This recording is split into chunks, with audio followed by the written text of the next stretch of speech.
లేకపోతే ఆర్థిక ప్రయోజనం అన్న ఉండాలి, లేదా భయం అన్న ఉండాలి. ఆవిడ భయపడే రకం కాదు కాబట్టి మిగతా రెండిట్లో ఏదో ఉండాలి.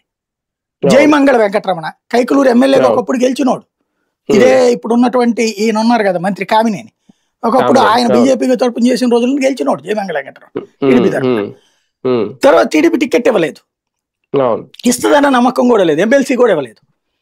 తనకి ఆ సామాజిక వర్గ సమీకరణాల ప్రకారం జగన్ ఇచ్చాడు, వైసీపీలోకి తీసుకోగానే ఇచ్చాడు. అతనికి దానివల్ల ఆ టెంపర్మెంట్ ఇప్పుడు టీడీపీలో ఏళ్ల తరబడి కొట్టుకున్నా రాలా పోస్టు. కాబట్టి ఆ టీడీపీలో పోస్ట్ అంటే ఏదో ఫీలింగ్ ఉంది, ఇది అప్పనంగా వచ్చేసింది. డబ్బులకో ఇట్లాంటి దానికి కాకుండా అప్పనంగా వచ్చేసింది. దాంతో దాని మీద ఫీలింగ్ ఏం లేదు. మళ్ళీ ఇప్పుడు కామినేంది ఇక లాస్ట్ ఎలక్షన్ అంటున్నాడు కదా, కాబట్టి ఆ ప్లేస్ లో తనకి టికెట్ ఇస్తారని ఈ ఎమ్మెల్సీ పార్టీకి ఇస్తున్నట్టున్నాడు అతను.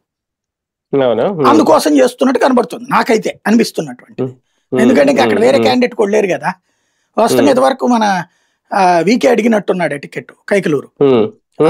అప్పట్లో చర్చ నడిచింది అది, ఇది కామినేనికి బదులు తనకి 19 టైంలో అట్లాంటివి నడిచినాయి. కాబట్టి ఇప్పుడు ఏం జరుగుతుందో చూడాలి. అది తర్వాత వచ్చేటప్పటికి కానీ రాజ్యసభలో ఇలాంటి వివరణ అడిగారా సార్?